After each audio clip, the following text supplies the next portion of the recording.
전개해 주시겠습니다. 선교사님 나오세요. 네, 할렐루야. 아멘. 네, 할렐루야. 자, 오늘도 이 아침 주님께서 일어날 때도 새날을 허락하셨습니다. 할렐루야. 감사합니다. 제가 이 세계 선교회 이 모임에 지금 세 번째 이렇게 초청을 받는데 참 그것도 감사하고 여러분들과 자주 만나게 돼서 참으로 감사합니다. 이 아침에 어, 하나님께서 새날을 주셨는데 우리가 또 가만히 생각해 보면 동시에 우리가 그 죽음이 조금씩 가까워지고 있는 겁니다.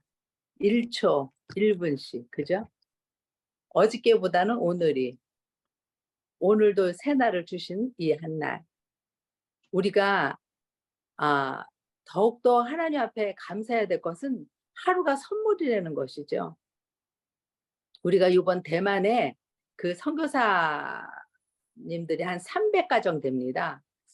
그런데 그 4월, 5월 2달 동안에 한 3분의 선교사님들이 소천하셨어요. 그 중에서 2분의 선교사님은 50대 초반입니다. 아이고. 그런데 예기치 못한 그 뇌출혈로 갑자기 소천한 것을 보면은 참 이 하루를 감사하게 생각하죠. 여러분들과 만난 이 하루 오늘 너무나 하나님 앞에 감사하고 정말로 영광 올려드립니다. 지금 이 고린도후서 이 하나님의 말씀도 그때 대략 그 AD 뭐 55년에서 56년 정도에 이어서졌는데 사도 바울이 이 글을 쓸 때는 사도 바울이 그 다메섹에서 예수 그리스도를 만나서 그 변화됐을 때는 아마 AD 33년에서 34년 정도 되지 않았나. 그러니까 약 한 20년의 그 세월이 흐른 거죠. 그랬을 때 사도 바울이 한 50 정도 됐을 것입니다. 나이가 50 정도 됐는데 그 당시는 50 정도가 수명이 그 이제 그 신약에 들어서면서 이제 급격히 그 수명이 아주 짧아졌죠. 그때 한 50 초면은 그 수명이 다 했다고 그래요. 그 당시에. 우리 한국도 그랬잖아요. 그러니까 이 사도 바울이 지금 50살 정도의 지금 마지막으로 노인이 돼서 쓴 글이죠. 이 고린도후서 이 글을. 그런 거 보면은 이 하루하루가 그리고 사도 바울이 썼던 그 고린도후서 오늘 본문에 나오는 그 우겨쌈을 당하고 답답한 일을 당하고 박해를 당하고 또 거꾸로 들임을 당해도 그 어떤 그 악의 순간에 있었어도 그 상황 가운데서도 예수님이 나와 함께 하시면 예수님께서 우리와 함께 하시는 것이 가장 큰 그 보배가 질그릇 안에 있는 것이죠. 자, 제가 간증을 하나 하겠습니다.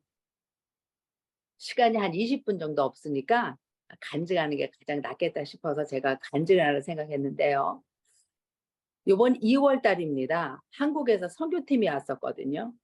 근데 선교팀이 오는 당일날 옆구리가 너무 아픈 거예요. 그래가지고 제가 응급실에 갔습니다. 갑자기 아침에 응급실에 갔더니 저보러 대상포진이라고 그러더라고요.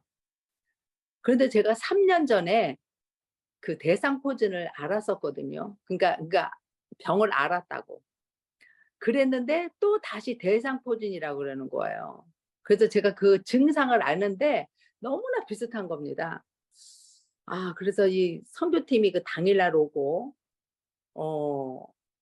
하는데 이렇게 막 쑤시고 아파가지고 어떡하나. 근데 그런 이제 어려움이 있는 가운데서도 선교팀이 오니까 뭐 공항까지 가고 이제 일을 진행했습니다. 근데 그 선교팀이 와 있는 상황에서도 제가 병원을 다녔어요.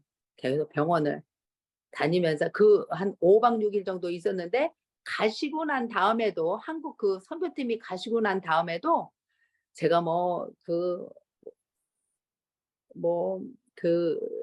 피부과 한의원까지 침도 맞고 다 했는데 진전이 없는 거예요.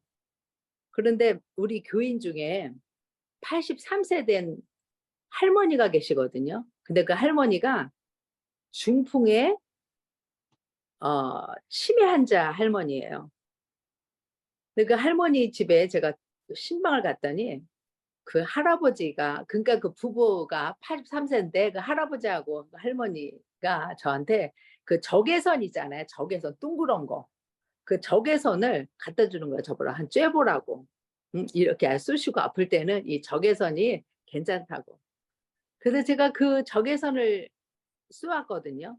그랬더니 괜찮은 거예요. 한 3일 정도 했더니 많이 좋아졌습니다. 그래서 그래도 우리 교인들이 뭐라고 얘기를 하냐면, 그래도 큰 병원에 가서 이거 MRI를 한번 찍어봐야지 알지, 이거 계속 이렇게 아픈 것이 그 원인을 알아야 되지 않겠습니까? 그렇게 얘기를 하는 거예요. 근데 우리 대만은 그 MRI 찍는 게 무료입니다. 무료긴 한데 이 증상을 알아야, 그러니까 그 의사의 소견서가 있어야 그 MRI를 찍을 수가 있는 거예요. 그런데 우리 교인하고 저랑 같이 이제 그 큰 대학병원에 아는 그 의사가 있어서 같이 이제 병원을 갔어요. 그래서 그 바로 MRI를 찍게 됐죠. 근데 아무 이상 없다는 거예요. 아무 이상이 없다 그래서 아유 너무나 감사하지 않습니까? 그래서 다시 이제 이렇게 돌아왔어요. 다시 이렇게 돌아와서 그 6년 전에 6년 전에 그 우리 교회에 그 한 1000평의 땅을 그분이 그 1000평의 땅을 가지고 있는 분이 우리 교회에 그 쓰라 그러는 거예요. 그 교회에 그 땅을 써라, 교회로 써라. 얼마나 기쁘고 감사해요, 그죠? 그래서 그러니까 그 땅의 주인은 예전에 그 천주교에서 유치원 원장을 했던 분이에요. 그런데 그 신부님이 나이 들고 연세가 많으셔가지고 거기에 신도들은 점점 줄고 그 땅 주인은 지금의 그 땅 주인은 그 당시에 유치원 원장을 했는데 그 유치원은 아이들은 점점 많아지고 하니까 그 천주교 그 신부님이 이 땅을 헐값으로 헌금으로 내가 줄 테니까 그 땅을 사라고 그래서 그 아주 헐값에 그 천주교 땅을 산 거예요. 그 유치원 원장이. 그게 젊었을 때죠. 그랬는데 그리고 이제 세월이 흐른 거죠. 세월이 흐른 거죠. 그러니까 항상 그 땅 주인은 그 천주교 땅이 지금도 있어요. 팔지를 못하고 있는 겁니다. 그 마음이 항상 있는 거예요. 그거 죄스러운 거예요. 마음이. 이 천주교 땅을 팔면 어떡하지? 하나님의 터인데. 그러나 이 교회에다가 자기 땅, 그 천주교 땅은 아주 좋은 고급 시내에 있는 땅이고 우리 그 1000평이 있는 땅은 제가 그 농민위원이라고 제가 정신병동에 제가 이제 교사로 다니는데 지도 목사로 있는 그곳에 약간 외진 곳에 있는 땅입니다. 그 농민의원 병원하고 가까운 곳에 있죠. 근데 그 땅을 우리 보러 쓰라는 겁니다. 그러니까 우리는 뭐 어디라도 쓰라고 하니까 너무 좋지 않습니까? 그랬는데 그분하고, 그러니까 기독교인도 아니고 천주교인도 아니에요. 아무 종교도 아니야 그분은. 그래도 그분을 잘 설득하고 해서 6년 전에 이제 부활절 날 그 계란을 삶아가지고 이쁘게 삶아가지고 이렇게 그분 그 1000평 땅에서 예배를 첫 번째 드리는 거예요. 첫 번째 드리는 당일날 그 우리 교인들하고 거기서 예배를 드리면서 제가 그 사진을 좀 찍으라 했어요. 기념으로 좀 사진을 찍어라 우리 교인들한테. 그랬더니 2명 8살 먹은 그 동생하고 대학교 다니는 언니가 둘이서 나가서 그 땅을 사진을 찍고 들어오는데 그 땅을 지키고 있는 그 개가 있어요. 개가 새카만 개인데 그렇게 쌓아놓은 개예요. 투경개야. 그 투경개가 갑자기 그 줄을 끊고 갑자기 뛰어오면서 8살짜리 그 아이의 팔을 여기로 확 물은 거예요. 그러니까 여기서 막 피가 나오는 거야. 아니 그러니까 아이는 뭐 울고 그 엄마는 당황스럽고 땅 주인도 이 개가 처음으로 이렇게 개줄을 끊고 나와서 물어대는 거예요. 아니 그러니 그 뭐 예배 드리기도 전에 이런 일이 있으니까 뭐 너무나 당황스러운 거죠. 그래서 간단하게 예배를 드리고 난 다음에 이제 위로도 받고 말씀으로 그래도 이제 응급실을 갔더니 그 뭐 큰 병원에 가라 하더라고요. 그 병원에 갔더니 여기 이제 그 아이는 이제 그런 상황에서 그 땅 주인이 시험이 딱 들은 거예요. 그러니까 다음부터는 이제 예배를 안 드리겠다. 그리고 어떻게 이제 소식이 끊겨졌어요. 소식이 끊기고 6년 동안 연락이 다 끊겼던 거죠. 연락이 안 된 거예요. 나중에 그런데 이제 제가 그 MRI를 찍고 그 옆구리가 아파가지고 MRI를 찍고 아무 이상 없음이라는 진단을 받고 돌아오는 길에 그 6년 전에 예배를 드렸던 그 장소를 지나와야 돼. 그 농민의원을 갔다가 오려면은 그 땅을 지나와야 되거든요. 그 1000평의 땅을 지나와야 돼. 그런데 그 땅 주인을 6년 만에 딱 만난 거예요. 돌아오면서.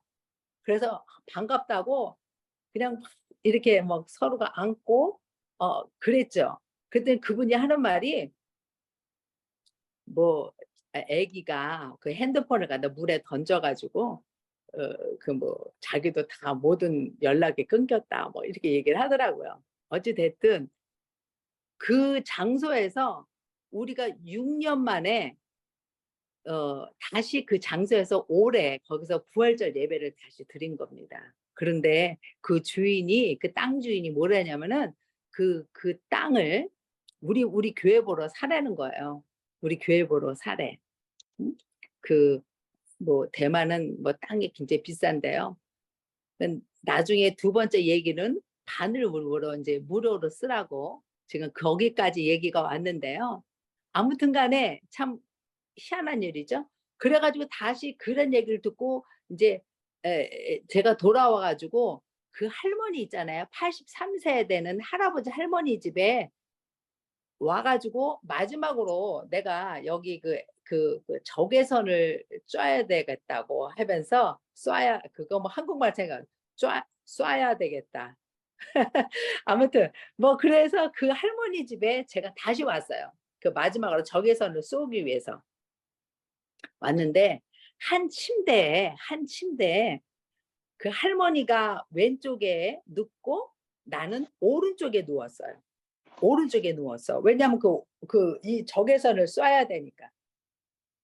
오른쪽에 누워서 있는데 그 할머니가 갑자기 내 손을 이렇게 잡아 끄는 거예요. 내 손을 이렇게 잡아가지고 두 손으로 내 손을 꼭 잡아요. 근데 그게 너무나 그 손이 따뜻하고 그다음에 그 체온이 참 이렇게 부드러운 손이라는 걸 느꼈거든요. 근데 그 할머니가 뭐라고 말씀을 하시냐면 나한테 이 손은 기도하는 손입니다. 그래요.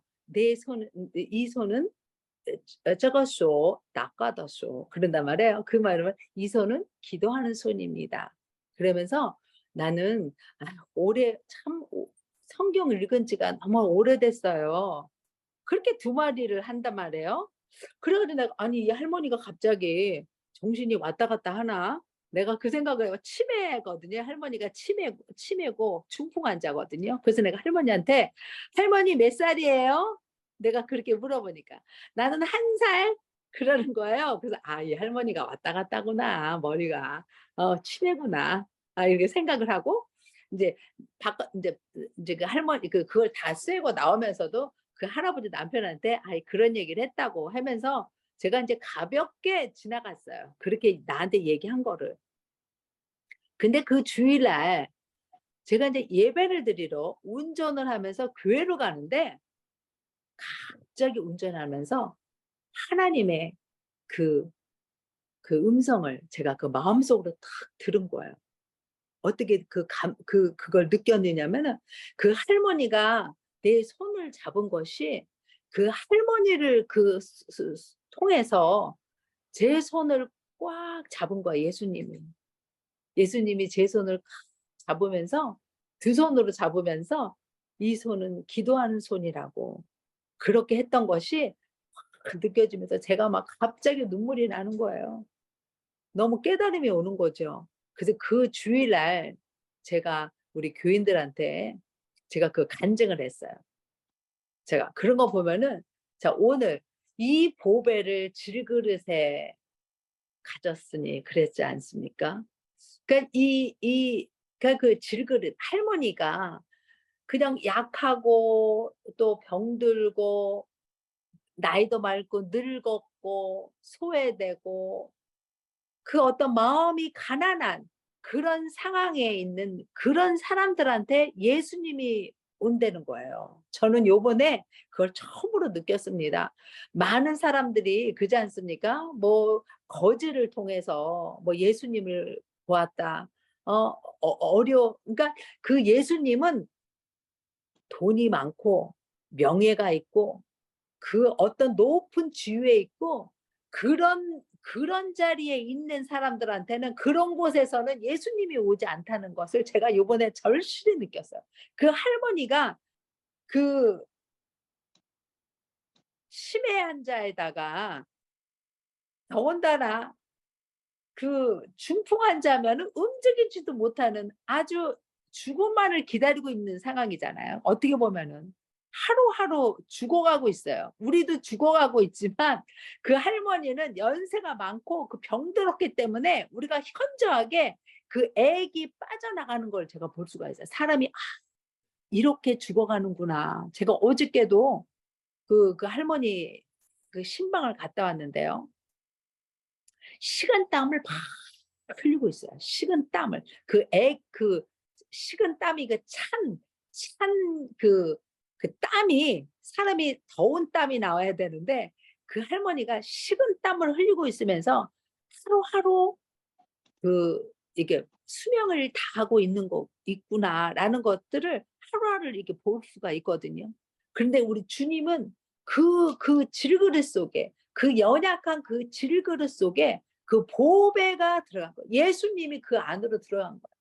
그래서 그 주님의 그 능력이 그 주님 앞에 있다 그 주님의 뛰어난 권능이 그 질그릇 안에 들어간 거예요. 그 할머니의 그 안에 들어가셔가지고 저의 그 손을 잡으면서 저의 옆구리가 완전히 치료받았어요. 그 할머니의 손을 통해서 제가 치료받을 거라고는 정말로 생각지 못한 거죠.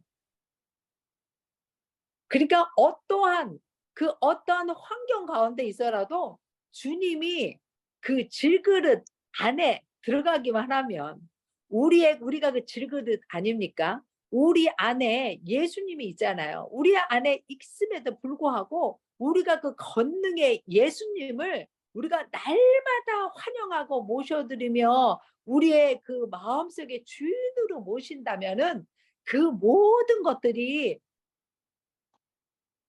아름답게 서늘릴 수가 있다는 거죠. 그러니까 예수님의 그 생명이 우리 몸에 나타나기 위해서 그 할머니의 질그릇 속에 들어갔다. 그러니까 질그릇 안에 들어가고 우리 안에 거하시는 그 목적이 뭐 계속 여기 4가지의 어려움을 얘기하고 있지 않습니까? 그 고난과 어려움을 여기 지금 계속 얘기하고 있어요. 우겨쌈을 당하고 있고 답답한 일을 당하고 박해를 당하고 거꾸로 들음을 당하지 않도록 주님께서 우리 안에 들어와 계시는 것, 우리를 보호하고 계신다는 것이 그것이 바로 우리 안에 거하시는 목적이라는 거예요. 그러니까 우리가 오늘 하루를 정말로 이 새 날을 우리가 하루하루 죽어가고 있지만 그러나 날마다 주님이 우리 안에 계시는 것을 감사로 오늘 이 날도 승리할 수 있다는 것입니다. 아멘. 그러니까 우리 주님이 하나님께서 왜 우리를 하나님의 형상대로 우리를 만들었냐면은 그 하나님을 담을 수 있는 그 그릇으로 담았다는 거예요. 참 그런 것들이 보면 너무나 하나님의 그 은혜가 감사합니다. 너무너무 그 은혜가 우리 안에 있다는 것이죠. 우리 선교사님들도 오늘을 감사하십시오. 자, 이 순간이 과거입니다. 이 순간이 현재죠. 그러나 이 시간은 자꾸자꾸 지나가고 있어요. 이 시간이, 오늘 이 시간이 1초 1분이 지나가고 있다는 것들이 지금 우리가 하루하루 늙어가고 있는 거잖아요. 아름다운 꽃도, 아름다운 영화배우도, 아름다운 모든 이 세계에 있는 모든 것들은 다 생명이 끝난다는 거죠. 우리 이 생명은 그저 그 영원한 그 하나님의 나라에 그 생명을 소망하고 그 생명을 우리가 소원하고 바라보기 때문에 우리가 이렇게 그 소망의 주님을 바라보기 때문에 오늘도 승리하는 것입니다. 자, 선교사님들 오늘도 승리하고 오늘도 복된 날 아름다운 그 질그릇 가운데 여러분들의 질그릇 가운데 예수님을 모셔드리고 환영하고 승리하는 오늘이 되시기를 예수님의 이름으로 축복합니다.